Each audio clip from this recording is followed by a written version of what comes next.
So Andrew, from the banking perspective, what do banks do with what do entrepreneurs do with banks? Did you guys give money to entrepreneurs? I mean, because many startups are high risk, right? And you don't like risk, especially when it comes to the small guy. What we like to do is understand risk. So just to give a little bit of context, I'm from the Royal Bank of Canada's media and entertainment practice, specifically focusing on digital media. Right. What the bank has done is made a huge investment about 20 years ago, spun off three dedicated teams, one directly for life sciences, one for information technology, another for media and entertainment, more on the traditional side. So we've been in the market for 20 years. It's deep industry experience, understanding the players in the ecosystem, dealing with entrepreneurs that are doing it for the second, third, fourth time now, and also building that collective knowledge on kind of the back end. When we underwrite credit deals, our risk management group is only dealing with a specific industry. So I think we need to understand the risks that are involved, and I think the fact that there's less capital, the dollar amounts that are on the checks themselves is smaller by nature of the fact that the barriers to entry are lower, the cost of capital. I mean, back in the day, you would have to buy, server equipment, which is very expensive. Now you can go to Amazon, EC3, or comparable, and just the costs are lower. What we find is entrepreneurs, especially in the digital media space, gaming, I think the difficulty comes, gaming is a whole other ball of wax, especially with the changes in the publisher model. But what we find is a difficulty in companies that are trying to grow, managing their cash flow. So in the sense, we're a little bit different on the banking side, where we don't provide direct equity, although what benefit we do provide to entrepreneurs is access to capital. So that may result in introductions to various incubators, VCs, high net worth individuals, or angel investors. But we also... I would, as an investor, I would argue that as an entrepreneur, if you can't get access to investors, if you have to go through your banker to get access to angels and VCs, you're in trouble.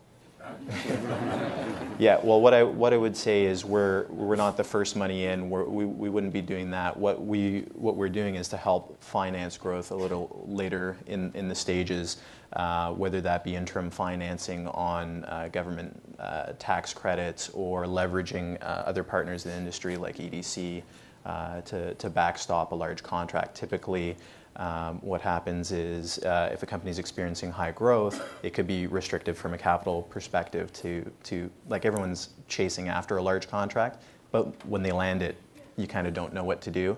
If you need to bring on an additional 10 staff to execute and spend additional money on capital.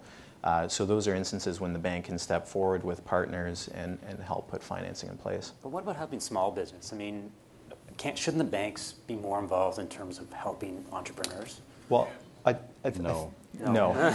Okay. All right. Well, I had to ask. Well, I don't think that's our place. We don't participate in the upside, right? So I think it's important to understand what everyone's role is in the ecosystem. From the bank's perspective, we're active throughout the entire life cycle of a company. You need bank accounts to open things up. But I think we can provide a lot of advice early on. The fact that we have these specialized teams, the intention is to create high-touch relationship management. So we're dealing with a lot less customers, so we can invest the time with entrepreneurs early on and help them build the infrastructure and make the connections within the industry. So I think that's some of the value that we provide early on. I think the only thing that a bank, like a very innovative bank, could do is to finance high-quality engineers. So, as you're hiring engineers, because those have value, right? And we're starting to see it more. A lot of companies are making people acquisitions, and they kill the products after they buy the companies. Right. And I think we're probably going to see a lot more of that because, you look at all the major. IT is now in the web and mobile. It's in every single consumer company, whether they're web companies or not. But those people can't hire high-level talent because they're not exciting companies to work for if you're an engineer coming out of Waterloo or whatever. So they'll need to acquire companies to acquire that talent. And that's a place that's the only asset really that the companies we fund have is people. Right. So Stephanie, I mean, you're of the people on the panel, you're the one who's sort of directly, intimately involved in digital media. I mean, you live and breathe this stuff. What are you seeing as far as startups and entrepreneurs looking for money other than the government giving them grants and credits and that kind of thing? Are they interested, and where's the market in terms of its maturity when it comes to these channels? I mean, I can't speak as much to kind of the venture capitalists and the angel investors and that kind of thing. But one of the big areas that's really coming to the forefront now is the crowdfunding, which is the main thing that I'm here to talk about. And crowdfunding has kind of always existed.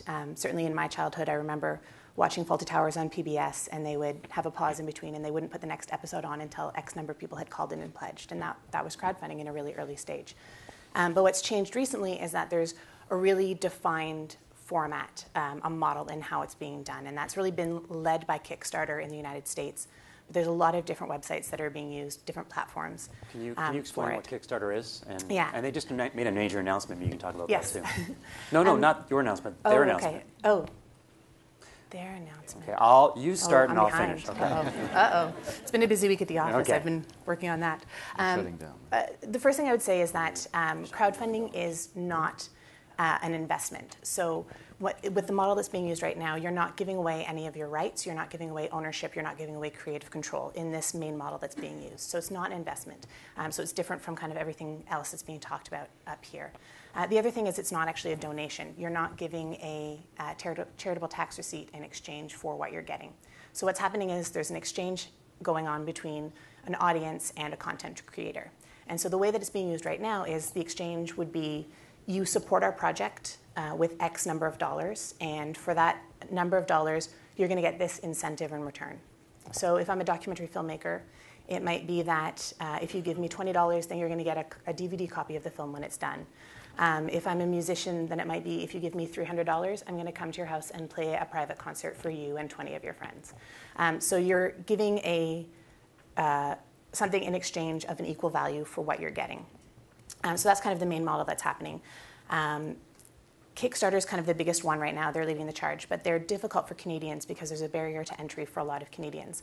And that's that currently one of the big things that you need is an American bank account and an American address to have your project there. So that can make it really hard for Canadians. There are other sites that allow Canadians to use them, like Indiegogo, GoFundMe, Rocket Hub, which are some of the other big ones that look at specifically creative projects, as well as some other projects. But Hot Docs itself is happy to announce that we're about to launch our own crowdfunding initiative. So it's going to be for documentary filmmakers. We're going to be using the model that's currently been pushed forward by Kickstarter, but we're changing it a little, adapting it a little for us. So what's going to happen is in the middle of February, we're going to launch Doc Ignite, which is our new initiative. And we're actually going to be working with just one project at a time. So we'll be putting the efforts of the filmmakers themselves and our efforts of our communications department, our outreach team, to really help a project find some money to put towards their budget, and hopefully we'll be really successful with that. So Hot Docs actually has a partnership with Kickstarter? We do, yeah. We've got a curated page with Kickstarter, so through their pages we're able to select some pages or some projects. Right now we do projects that are associated with us in the Hot Docs family, and we're able to put them on our page to help legitimize the project, help to bring it up, some more visibility, and we also help promote those through all of our social networks. So the big news from Kickstarter is they actually have raised in total from people giving money, it's $100 million in total, which is astounding when you think about the concept. Yeah, and they had within a couple of days of each other, that's right, they also hit a really big mark. It was like $100 million, but from I think it was 1 million distinct donors.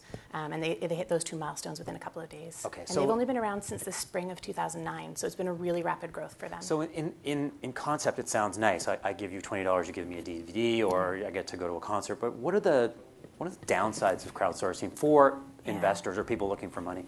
I mean, I think that if you're launching a project, the first thing you have to understand about crowdfunding is that it's not easy money. You're going to put just as much work into getting that $20,000 or $50,000 as you would if you're going to any of these gentlemen trying to get money from them. You're going to have to show just as much that you can follow through on your project. You're going to have to win over the trust and the confidence of those donors. You might only be getting $20 from them, but it's a really hard-won $20 from a lot of those people.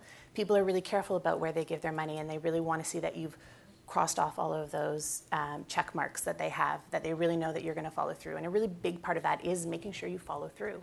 Thank them when they donate to your campaign. Make sure that you follow up with them to say, hey, you know what? Thank you so much. We're making this movie. It's going to be about a year till you get your DVD, because that's how long the movie takes to make. But if you have any questions, be in touch with us, follow up with them with information about what's happening in the project. It's really important to keep them involved in that process so that they stay enthusiastic and so that they also kind of become an advocate for your project when it's done. Right. So within the ecosystem, who's going to crowdsourcing as opposed to trying to seek maybe friends and family or angel investing? Yeah, I mean, that's the other thing is that the majority of the people that you have donate to you through crowdfunding are going to be people that already know and love you. So when you're looking at that, you're looking at networks that are already established. If you as a content creator don't already have a relationship with your audience, then crowdfunding is not the place for you. You really need to already be actively engaged with some kind of audience, whether it's the people who come to your concerts, it's the people who signed your email list after they saw your film at a festival. Whoever those people are, they're who you're starting with. And you have to understand the levels of depth of those relationships too, and make sure that you're asking from them what's appropriate to the level of the relationship. So you can start with your mom and dad and your best friends and your business partners by saying, hey, we really want to get this rolling. If you could, in the first couple of days, donate something a little bit larger, that'll kick it off, that'll give it momentum, that'll give it steam. Ask them to promote it to their own social networks. But you're really not going to see, unless it catches wildfire, and some of them do, you're not going to see a lot from complete outsiders. And when I say your networks, I also mean the networks of whatever your content is. So if you're creating something that has to do with a really niche market, then you should look into that market. And that's where you're seeing the projects that spread really fast are ones that really appeal to, science fiction fans online. Something that they have their own networks and it's going to spread amongst them.